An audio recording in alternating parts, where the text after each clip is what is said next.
नमस्कार छात्रों, सुप्रभातम। हरे Krishna YouTube channel में आपका स्वागत है। आज के इस वीडियो में हम आप सभी को आधुनिक कालीन द्विवेदी युग के राष्ट्र कवि मैथिली शरण गुप्त का जीवन परिचय, उनकी रचनाएं तथा उनके शीर्षक साकेत में संग्रहित कई अंताप के संदर्भ में बताएंगे। जैसा कि पिछली वीडियो में आपको हरिऔध जी का जीवन परिचय और उनके महाकाव्य प्रिय प्रवास में संग्रहित पवन दूतिका की व्याख्या आपको पिछले 2 सप्ताह में बताया गया। आज के इस वीडियो में हम आपको राष्ट्र कवि, आधुनिक काल के द्विवेदी युग के राष्ट्र कवि मैथिली शरण गुप्त के विषय में आज हम आपको बताएंगे। जैसा कि आप जानते हैं कि आधुनिक काल का समय 1843 से अब तक माना जाता है, क्योंकि आचार्य रामचंद्र शुक्ल हिंदी साहित्य के इतिहास को वीरगाथा काल, भक्ति काल और रीतिकाल और आधुनिक काल नाम दिया है। तो आधुनिक काल का समय 1843 से अब तक माना गया है और आधुनिक काल में 1843 से 1868 तक पूर्व भारतेंदु युग और 1868 से 1900 तक द्विवेदी युग और 1900 से 1918 तक 20 तक द्विवेदी युग।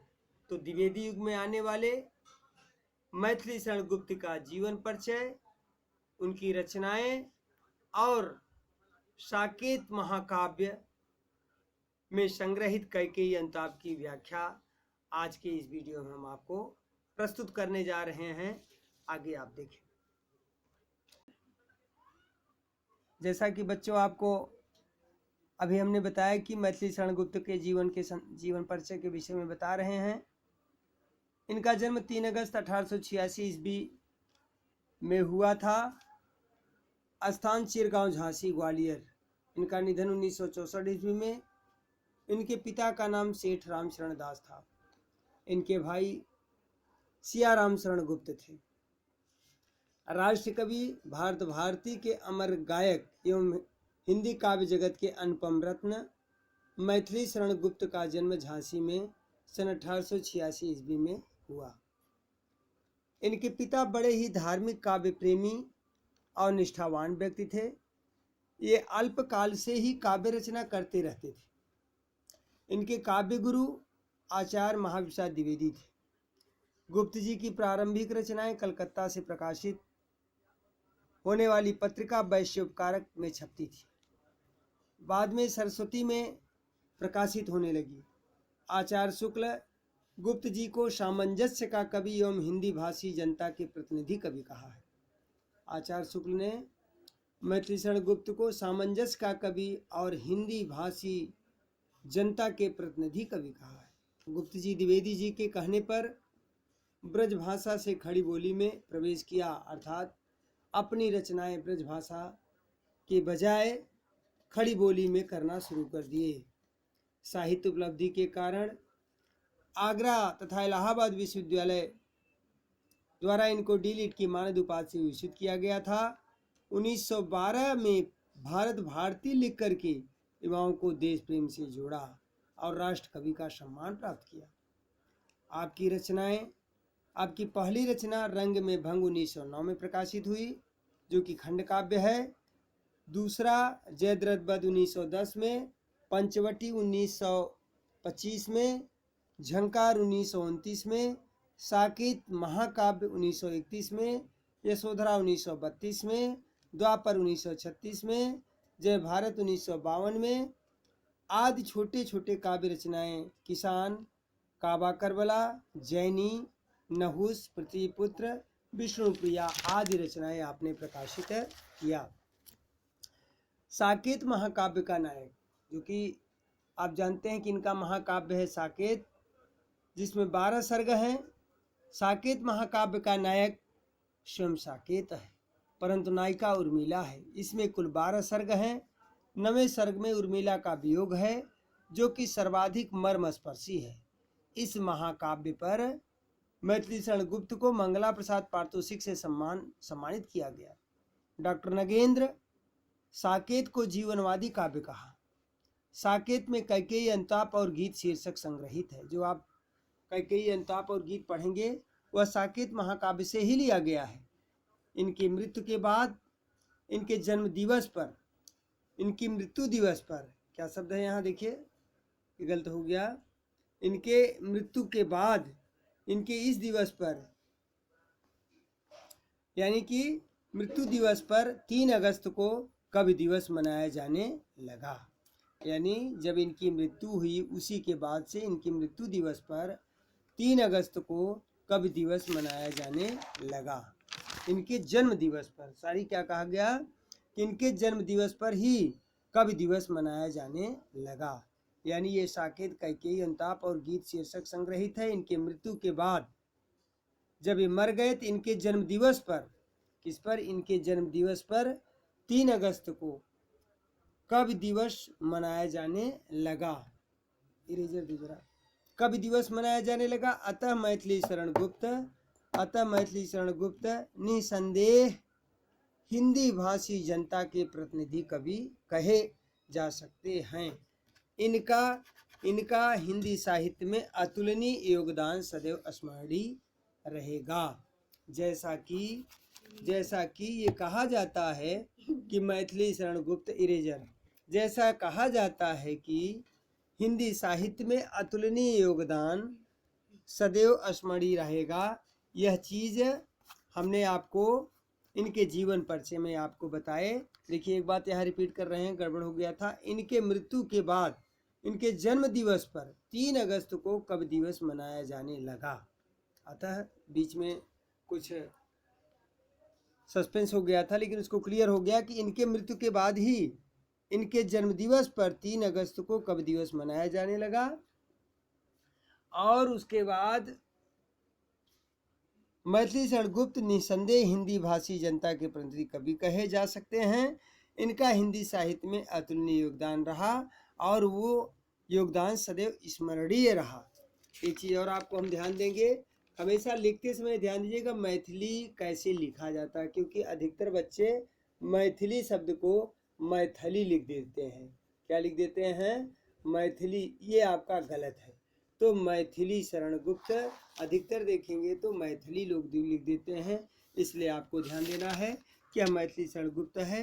तो फिर आगे हम अब इनके शीर्षक, इनका जो शीर्षक है साकेत में संग्रहित इनका जो शीर्षक है कैकेयी का अंताप, उसी की व्याख्या करने जा रहे हैं। प्रस्तुत काव्य पंक्तियां राष्ट्रीय कवि मैथिली शरण गुप्त द्वारा रचित साकेत महाकाव्य से अवतरित की गई है। वीर छत्राणी कैकेयी अपने किए का पश्चाताप करके गोमुखी गंगा के समान पवित्र हो गई हैं। कैकेयी भरत के साथ राम को लौटाने के लिए वन में गई हैं। वह अनेक प्रकार से श्री राम को वन से अयोध्या वापस ले चलने का प्रयास करती हैं। तो यहाँ नीचे की पैराग्राफ में देखिए दिया है, तदंतर बैठी सभा उठज के आगे, नीले बितान के तले दीप बहु जागे। टकटकी लगाए नयन सुरों के थे वे, परिणामोत्सुक उन भया तुरों के थे वे। उत्फुल्ल करौंधी कुंज वाय रह रह कर करती थी सबको पुलक पूर्ण मह मह कर। वह चंद्रलोक था कहाँ चांदनी वैसी, प्रभ बोले गिरा गंभीर नीर निधि जैसी। आगे देखिए, तो इसमें ये कहा, तदंतर बैठी सभा उठज के आगे। जब भगवान राम को 14 वर्ष का वनवास हो जाता है तो भरत उन्हें मनाने के लिए वन में आते हैं। तो पूरे अयोध्या वासियों के साथ और रानी कैकेयी, अयोध्या के गुरु, अन्य प्रबुद्ध जन जब आते हैं इन्हें मनाने के लिए, तो भगवान राम जहाँ अपना कुटुंब बनाए रहते हैं उसी पड़कुटी के सामने आगे के पद में बता रहे हैं, तदंतर बैठी सभा उठज के आगे। उठज माने होता है वृक्ष। नीले बितान के तले दीप बहुजागे। खुले आकाश के नीचे, खुले आकाश के नीचे तारों से जगमगाते हुए, है ना, तारों से जब जगमगाते हुए उस कुटी के सामने सभा बैठी हुई रहती है। और उस पर्णकुटी के सामने खुले आकाश के नीचे जो अयोध्या से आए हुई सभा बैठी हुई है, टकटकी लगाए नैन सुरों के थे वे सभी देवता टकटकी लगाए नैन सुरों के थे, वे परिणामोत्सुक उन भयातुरों के थे। वे भगवान राम के परिणाम को जानने के लिए आतुर थे और वे टकटकी लगाए हुए देख रहे थे। क्या कहते थे? टकटकी लगाए नैन सुरों के थे वे देवताओं की ओर, प्रभु राम की ओर टकटकी लगाए हुए देख रहे थे और वे परिणाम को जानने के लिए उत्सुक थे और भयभीत थे कि इसका परिणाम क्या होगा। राम वापस चलेंगे कि जंगल में ही रहेंगे, या कैकेयी के मनाने पर या सबके मनाने पर वापस होंगे कि यहीं रहेंगे। अगर वापस जाते हैं तो इन ऋषि मुनियों का क्या होगा। इसलिए वे इन परिणामों से आकाश में देवता भी भगवान राम के इस वाणी को सुनने के लिए, इस परिणाम को जानने के लिए उत्सुक थे और भयभीत थे। वहीं सभा में बैठे हुए अयोध्यावासियों को उत्फुल्ल करौधी कुंज वायु रह रहकर उस पर्णकुटी के सामने सभा में बैठे हुए अयोध्यावासियों के से करौधे वृक्ष से, करौधे के बगीचे से वायु रह रह करके उनके पास आतक उन्हें उत्फुल्ल कर रही थी, यानी प्रसन्नचित कर रही थी। सभा में जो बैठे हुए थे वे शीतल मंद वायु उस करौधे के बगीचे से, करौधा माने करौधा एक फल होता है, उस करौधे की सुगंध, उस करौधे के बगीचे से सुगंधित वायु रह रह करके महक रही थी और वह सबको प्रफुल्लित और पूर्ण रूप से सुगंधित हो रही थी। वह सबको पूरी तरह से प्रसन्नचित और सुगंधित कर रही थी। वह चंद्रलोक था कहाँ चांदनी वैसी। वह चंद्रलोक में भी वैसी चांदनी नहीं थी जैसा वहाँ भगवान राम के पर्णकुटी के सामने वह दृश्य खुले आकाश के नीचे दिखाई दे रहा था। उसी समय राम के द्वारा अत्यधिक गंभीर वाणी में बोलने से सभा ऐसी प्रतीत हो रही थी कि प्रभु बोले गिरा गंभीर नीर निधि जैसी, जैसे समुद्र का जल गंभीर गर्जन कर रहा हो। उस सभा में जब सभी शांत पूर्ण से भगवान राम के उस परिणाम को जानने के लिए, भगवान राम के द्वारा बात को सुनने के लिए लोग जो गंभीर बैठे हुए थे, उसी समय राम के द्वारा अत्यधिक गंभीर वाणी में बोलने से सभा को ऐसा प्रतीत हुआ कि समुद्र का जल गंभीर गर्जन कर रहा है। तो ये पैराग्राफ हो गया कि तदंतर बैठी सभा उटज के आगे। तत्पश्चात जब राम जंगल में आकर के अपना पर्णकुटी बना लेते हैं तो भरत उन्हें मनाने के लिए आते हैं। तो उस समय राम के पर्णकुटी के सामने खुले आकाश के नीचे, खुले आकाश के तारों के बीच में, खुले आकाश के नीचे टिमटिमाते तारों के प्रकाश में उस वृक्ष के सामने, उस वृक्ष के नीचे पर्णकुटी के सामने सभा बैठी हुई है और सभी आकाश में सारे देवता इस परिणाम को जानने के लिए टकटकी लगाए हुए एकटक से इस परिणाम को जानने के लिए उत्सुक थे और भयभीत थे। उत्फुल्ल करौधी कुंज वायु रह रहकर करती थी सबको पुलक पूर्ण महामाकर। उसी समय उस पर्णकुटी के सामने, उस पर्णकुटी के कुछ दूर पास में जो करौधे का बगीचा था, उस बगीचे से वायु रह रह करके सुगंधित वायु क्या कर रहा था, उस सभा में बैठे हुए लोगों को प्रसन्नचित्त तथा पूरी तरह से पुलकित मह मह कर, यानी मह मह कर माने सुगंधित होकर के प्रसन्नचित कर रहा था। वह चंद्रलोक था कहाँ चांदनी वैसी। ऐसी चांदनी रात तो उस चंद्रलोक में नहीं थी जिस समय भगवान राम के पर्णकुटी के सामने सारे अयोध्या के वासी बैठे हुए थे। उसी समय राम के द्वारा अत्यधिक गंभीर वाणी में बोलने से ऐसा प्रतीत हुआ कि सभी का समुद्र का जल गंभीर गर्जन कर रहा है। प्रभु बोले, गिरा गंभीर नीर निधि जैसी। तो इसका सार ये है, पंचवटी में तारों से परिपूर्ण चांदनी रात्रि में सभा हो रही थी। उस सभा में अयोध्या से भरत के साथ आए हुए सभी लोग शांति से बैठे हुए थे। उपस्थित सभी लोग उस सभा में होने वाले निर्णय के परिणाम को जानने के लिए उत्सुक थे। उस सभा के मौन को तोड़ते हुए राम ने भरत को संबोधित करते हुए कहा कि हे भरत, अब तुम अपनी इच्छा को बताओ। राम के द्वारा अत्यधिक गंभीर वाणी में बोलने से सभा को ऐसा प्रतीत हो रहा था कि समुद्र का जल गंभीर गर्जन कर रहा था। इसका यह सार निकलता है। आगे देखिए, एक पैराग्राफ और देख लीजिए। हे भरत भद्र, अब कहो अभी सब अपना, सब सजग हो गए, भंग हुआ क्यों अपना। हे भरत भद्र, हे भाई भद्र, हे सुंदर हे सुंदर भरत, हे भाई भरत, अब अपनी अभिलाषा, अपनी इच्छा कहो। जब राम ने भरत से ऐसी बात कहा तो सभा में बैठे हुए लोग सजग हो गए। सबके मन में जो नाना प्रकार के स्वप्न चल रहे थे, नाना प्रकार के विचार चल रहे थे, सबके विचार भंग हो गए, सबके स्वप्न भंग हो गए। हे आर्य, रहा क्या भरत अब भी। तो भरत ने राम से कहा कि हे आर्य, अब भरत के लिए शेष क्या इच्छा रही। मिल गया कंटक राज उसे, जब उसे निष्कंटक राज मिल गया तब पर भी उसके मन में अब क्या अभिलाषा रही। पाया तुमने तरतले अरण बसेरा, आपने तो वृक्ष के नीचे जंगल में बसेरा पाया। रह गया अभी सब शेष तब क्या मेरा, फिर भी मेरी शेष क्या अभिलाषा रह गई। हे भाई, तन तड़प तड़प कर तप्त तात ने त्यागा। हे भाई, तन माने यहाँ होगा भाई, तन तड़प तड़प कर, तन माने होगा तन माने तन तड़प तड़प कर तप्त तात ने त्यागा। हे भाई, पिताजी ने तड़प तड़प करके अपने प्राण को त्याग दिया, फिर भी आप पूछ रहे हैं आपके मन में क्या इच्छा है, क्या रहा अभिशप्त तथा भागा। इस अभागे भाई के लिए और क्या इच्छा हो सकता है। हाँ, इसी अयस के हेतु जन्म था मेरा। हाँ, ये सत्य है कि इसी अपयस के लिए मेरा जन्म हुआ था। निज जननी ही के हाथ हनन था मेरा, स्वयं अपनी माता के हाथों मेरा हनन था।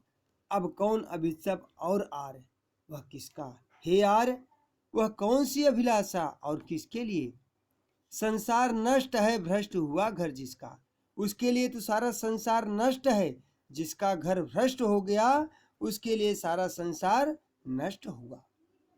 शेष आपको फिर अगले टर्न पर बताया जाएगा। तो बच्चों, ये आपको हम 2 पैराग्राफ बताए कि तदंतर बैठी सभा उठज के आगे, और यहाँ तक कि अब कौन अभिक्षिप्त और आर्य, वह किसका, संसार नष्ट है, भ्रष्ट हुआ घर जिसका। यहाँ भरत जी राम जी से कहते हैं कि हे भाई, आप मेरी अभिलाषा पूछते हैं, उसके लिए जिसका घर भ्रष्ट हो गया है, जिसके परिवार में कोई सद्बुद्धि नहीं है, जिसके परिवार में एक मत नहीं है, उसके लिए सारा संसार नष्ट हो गया है। इस तरह से आपको मैंने ये पैराग्राफ आपको बताया। फिर नेक्स्ट टर्न पर आपको आगे के पैराग्राफ बताए जाएंगे। तो आज के इस वीडियो में जो मैंने आपको मैथिली शरण गुप्त का जीवन परिचय और कैकेयी का अंताप से जो आपको पैराग्राफ पढ़ाया गया, इसे आप पढ़ें। कोई दिक्कत हो तो नेक्स्ट टर्न पर आप उसे पुनः पूछें। और यह दोनों चैप्टर, आपका जो पहला चैप्टर था, ये मैथिली शरण गुप्त का कैकेयी अंताप, दोनों महत्वपूर्ण है, क्योंकि ये जो आपका टेस्ट होगा उसमें इन दोनों में से कोई न कोई पैराग्राफ या कोई न कोई कवि के जीवन परिचय निश्चित रूप से रहता है, या बोर्ड की परीक्षा में भी इनमें से कोई न कोई पूछा जाता है कि साकेत कौन सी विधा है। एक प्रश्न बनता है कि साकेत कौन सी विधा है, या कभी कभी पूछता है साकेत किस सन में लिखा गया, या पूछता है साकेत में कितने सर्ग हैं, या कैकेयी का अंताप किससे लिया गया है। तो ऐसे प्रश्नों को आप ध्यान में रख करके आप इसको पढ़िए और कॉपी पर व्यवस्थित सुंदर लेख में लिखिए। तो बच्चों, ये आप आज का यह आपका क्लास समाप्त होता है। आपको वीडियो अच्छा लगा हो तो उसे लाइक करना और सब्सक्राइब करना न भूलें।